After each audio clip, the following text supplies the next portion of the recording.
Farooqui classes में आपका स्वागत है। तो आज हम इंग्लिश के एक बहुत ही जरूरी टॉपिक को एकदम आसान बनाने वाले हैं, और वो है प्रेजेंट टेंस के 4 प्रकार। यकीन मानिए, ये वो बुनियाद है जिसे अगर ठीक से समझ लिया तो इंग्लिश बोलना और समझना बच्चों का खेल हो जाएगा। आज की क्लास में हम एक एक करके इन चारों टेंसेस को समझेंगे। प्रेजेंट इंडेफिनिट से शुरू करेंगे, फिर कॉन्टिन्यूअस, परफेक्ट और परफेक्ट कॉन्टिन्यूअस पर जाएंगे, और हाँ, आखिर में एक क्विक समरी भी करेंगे ताकि सब कुछ दिमाग में बैठ जाए। तो चलिए बिना देर किए शुरू करते हैं। तो हमारा पहला पड़ाव है प्रेजेंट इंडेफिनिट टेंस। इसे सिंपल प्रेजेंट टेंस भी कहते हैं। ये उन कामों के बारे में बात करता है जो हम रोज करते हैं, हमारी आदतें हैं या फिर वो बातें जो हमेशा सच होती हैं। तो देखिए, इसकी परिभाषा बहुत सीधी है। जो काम रेगुलरली होता है या जो एक यूनिवर्सल ट्रूथ है, वो इसी टेंस में आता है। इसकी पहचान क्या है? हिंदी वाक्यों के आखिर में आपको ता है, ती है या ते है मिलेगा, बस इतना ही। अच्छा, अब इसके स्ट्रक्चर को ध्यान से देखिए, क्योंकि सारा खेल यहीं पर है।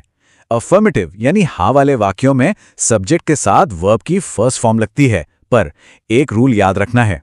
अगर सब्जेक्ट ही, शी, इट या कोई अकेला नाम है तो वर्ब के साथ एस या ईएस जरूर लगेगा। और नेगेटिव या क्वेश्चन बनाने के लिए डू और डज हमारे हेल्पर हैं।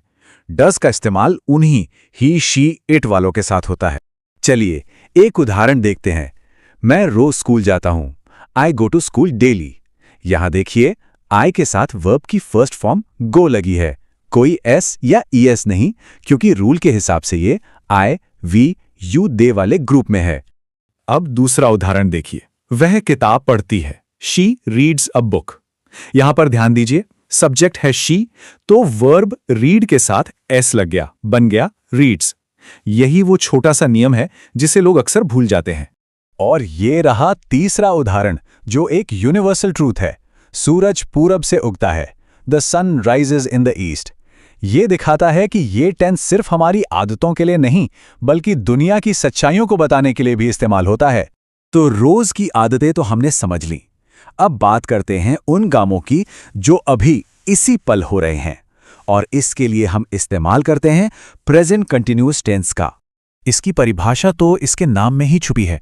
कॉन्टिन्यूअस मतलब जो चल रहा है, तो जो काम बोलते समय हो रहा हो वो इसमें आता है। हिंदी में पहचान बहुत आसान है। रहा है, रही है, रहे हैं, मतलब काम अभी प्रोग्रेस में है। इसका स्ट्रक्चर तो और भी आसान है। बस सब्जेक्ट के हिसाब से इज, एम या आर लगाइए और वर्ब की फर्स्ट फॉर्म के साथ आईएनजी जोड़ दीजिए। याद रखिए, आई के साथ हमेशा एम आता है। ही, शी, इट के साथ इज और वी, यू, दे के साथ आर का इस्तेमाल होता है। जैसे कि ये पहला उदाहरण, मैं खाना खा रहा हूं, आई एम ईटिंग फूड। ये वाक्य साफ साफ बता रहा है कि खाना खाने का काम अभी चल रहा है। देखिए, आई के साथ एम और ईट के साथ आईएनजी लगा है। दूसरा उदाहरण है, वो पढ़ रही है। She is reading. यहां सब्जेक्ट शी है तो उसके साथ इज लगा और रीड में आईएनजी जुड़ गया, बिल्कुल स्ट्रक्चर के हिसाब से। और तीसरा उदाहरण, हम क्रिकेट खेल रहे हैं। We are playing cricket. यहां वी यानी हम एक से ज्यादा लोग हैं, इसलिए इसके साथ आर का इस्तेमाल हुआ है। सिंपल। बहुत बढ़िया। अब आगे बढ़ते हैं हमारे तीसरे टेंस पर, जो है प्रेजेंट परफेक्ट टेंस। ये उन कामों के लिए इस्तेमाल होता है जो अभी अभी खत्म हुए हैं, लेकिन उनका कनेक्शन अभी भी प्रेजेंट से है। मतलब काम तो हो गया, पर उसका असर अभी बाकी है। हिंदी में इसकी पहचान होती है चुका है, लिया है या कर दिया है जैसे शब्दों से। मान लीजिए कोई कहता है मैंने खाना खा लिया है, तो इसका मतलब है कि इसका पेट अभी भरा हुआ है। अब इसका सबसे जरूरी रूल सुनिए। इसमें सब्जेक्ट के साथ हैज या हैव लगता है और उसके साथ हमेशा वर्ब की थर्ड फॉर्म V3 ही लगती है। बस ये याद रखना है। ही, शी, इट के साथ हैज और आई, वी, यू, दे के साथ हैव का इस्तेमाल होता है। पहला उदाहरण देखिए, मैंने खाना खा लिया है। I have eaten food. यहां पर आई के साथ हैव लगा है और ईट की थर्ड फॉर्म ईटन का इस्तेमाल हुआ है। एक और उदाहरण, उसने काम पूरा कर लिया है। He has completed the work.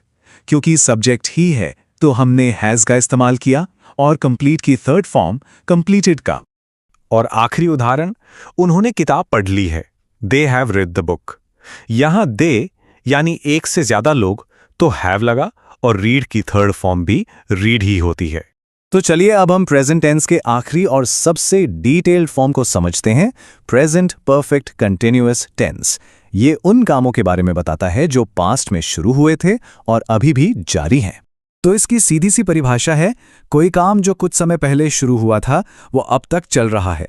और इसकी खास बात यह है कि इसमें हमेशा समय का जिक्र होता है, जिसके लिए हम सिंस और फॉर का इस्तेमाल करते हैं।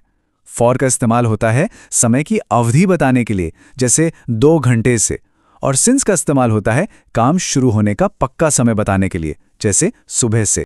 इसका स्ट्रक्चर थोड़ा सा लंबा है पर मुश्किल बिल्कुल नहीं।